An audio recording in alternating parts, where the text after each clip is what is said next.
Hello everyone, Daria here, and welcome to episode 36 of the Slow Russian Language Podcast. Today, all of a sudden, we're talking about Harry Potter. Well, not all of a sudden, because last week I went to movies and watched Fantastic Beasts and Where to Find Them, and surprisingly, it was pretty good. I'm not a Harry Potter fan, but I enjoyed it and decided to tell you about this whole Harry Potter thing in Russia. The text will be pretty short and easy, and even if you're a beginner, don't be scared. After I read it in slow Russian, I will read it again sentence by sentence and explain all the difficult vocabulary. So here comes the text. Сегодня мы поговорим о том, насколько популярен Гарри Поттер в России. Наверно, не найдётся в наше время ни одного человека, который хотя бы краем уха не слышал про юного волшебника. С одной стороны, книги и фильмы о Гарри Поттере очень популярны в России.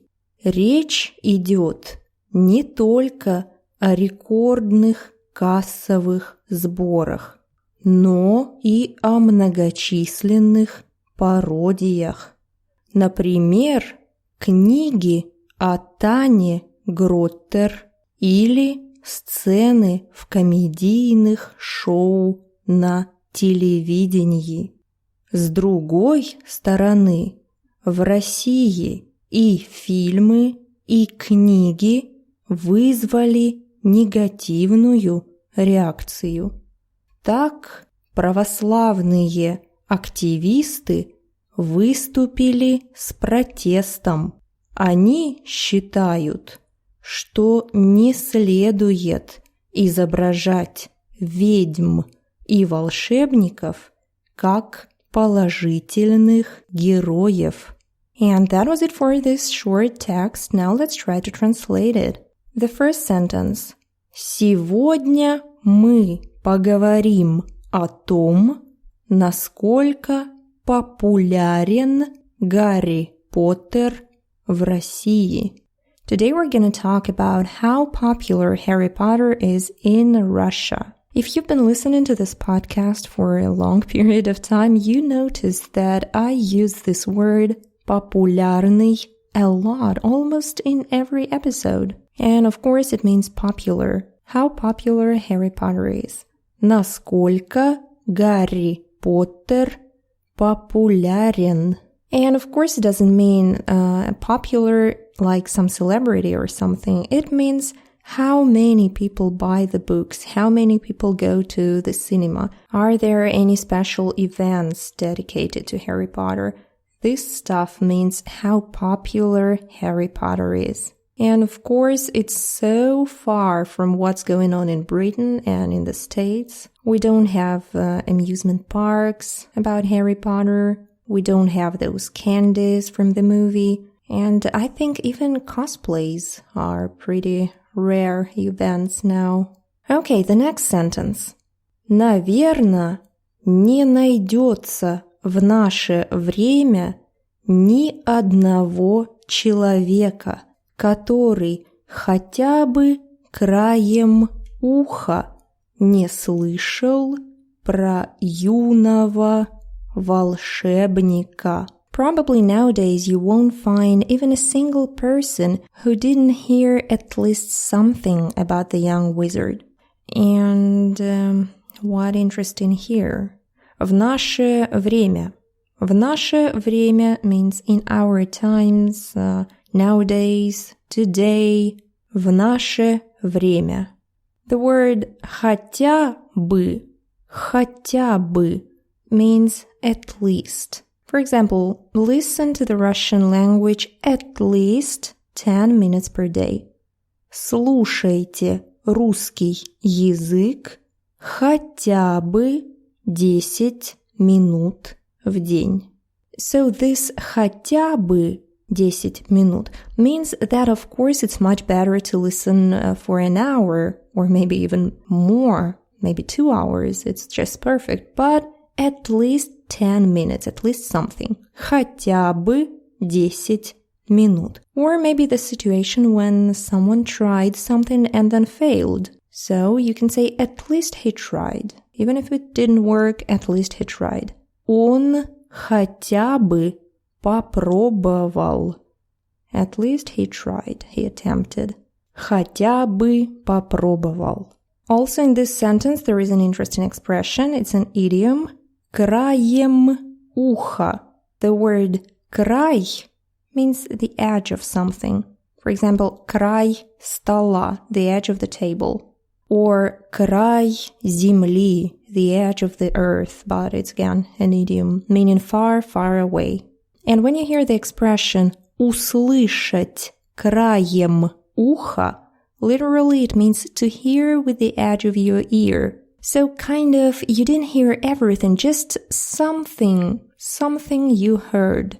And we use this expression a lot when we want to demonstrate that we have some information. We don't know everything, but something we know. For example, about Harry Potter. Do you know Harry Potter? Well, I heard about him. Ты знаешь Гарри Поттера? Ну, слышал что-то краем уха.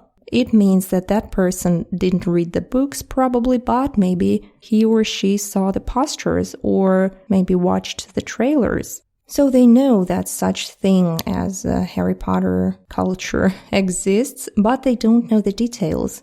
So here you can say слышал краем уха. Okay, the next sentence.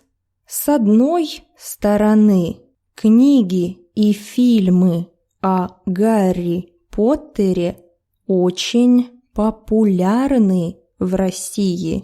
On the one hand, books and movies about Harry Potter are very popular in Russia. I guess you already know this с одной стороны means on the one hand. And soon in the text you will hear с другой стороны.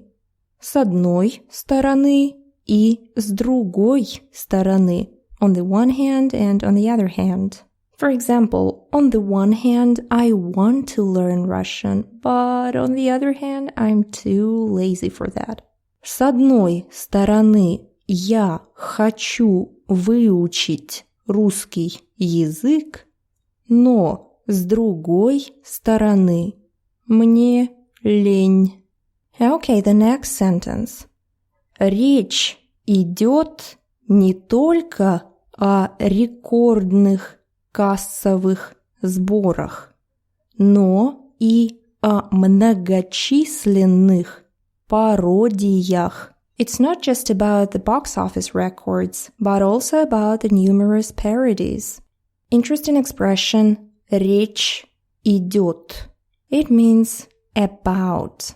Речь идёт о чём-то. We use this expression to emphasize the subject.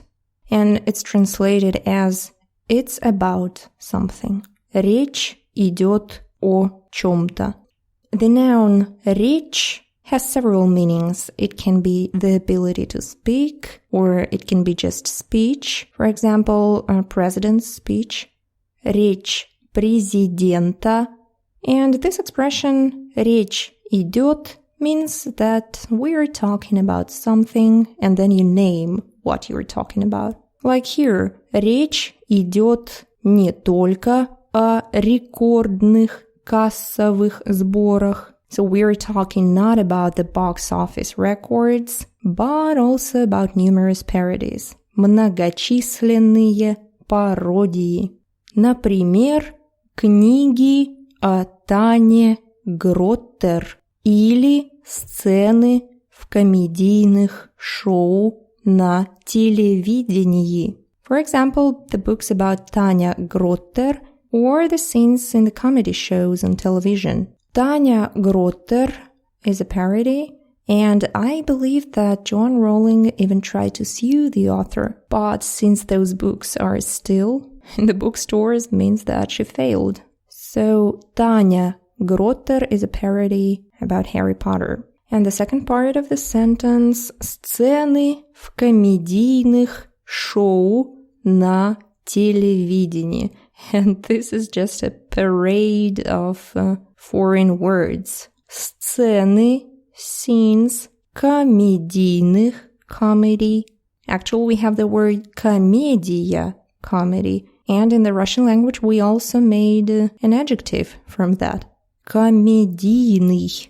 Or like here, комедийное шоу на телевидении. On television, on TV. And the next sentence. С другой стороны, в России и фильмы, и книги вызвали негативную реакцию. On the other hand, in Russia, both the movies and the books caused a negative reaction. Here you see that с другой стороны, on the other hand, and then the piece of grammar. И фильмы, и книги. Both movies and books. So in Russian for that we use double E. И фильмы, и книги. Or maybe both you and me. И ты, и я. Or maybe both today and tomorrow. И сегодня, и завтра.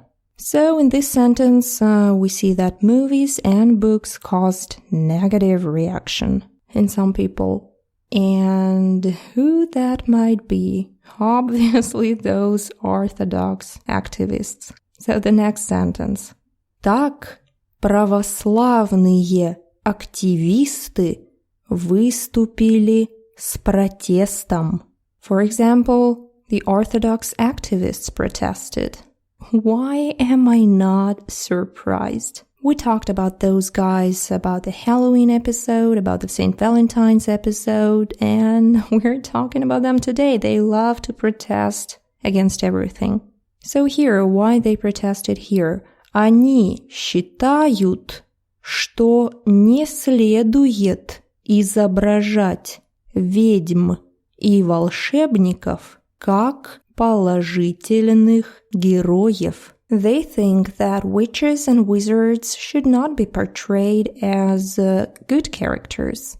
And actually several years ago, some crazy guy wrote a play, something like alternative ending of Harry Potter, where Harry Potter completely denied his magical abilities and something like came to Jesus and found some priests and made friends with them, something like that. And yeah, that's what those guys want for Russia. Okay, anyways, back to vocabulary. Interesting word here is не следует.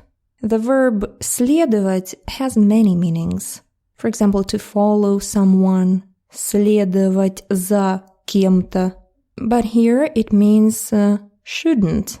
Не следует, shouldn't, should not. For example, you shouldn't watch television so much. Тебе не следует смотреть телевизор так много. You shouldn't watch television that much. And it's a pretty good advice, actually. Too much Orthodox propaganda there. Avoid Russian television. Or another example. It's too cold outside. You should bundle up. На улице холодно. Тебе следует одеться теплее. So this verb следует or не следует. You should or you should not do something. So here in this Harry Potter situation, those Orthodox activists think that it's too bad to portray witches and wizards and all that stuff as something positive, as good characters. Good character is положительный герой. The first meaning of the word герой is hero, obviously, hero. For example, war hero, герой войны. But also we call герой all the fictional characters. For example, in movies, герой фильма, or maybe main character, главный герой. So here, of course, it doesn't mean that he or she was a hero, it's just a character, герой. So in Harry Potter book, Harry Potter is the main character. Гарри Поттер – главный герой. And that was it for the vocabulary section. If you have any questions or suggestions, please contact me at realrussianclub@gmail.com. I'll be very happy to talk. And that was it for today. Thank you very much for listening, and I hope to see you in the next episode of the Slow Russian Language Podcast. Bye-bye!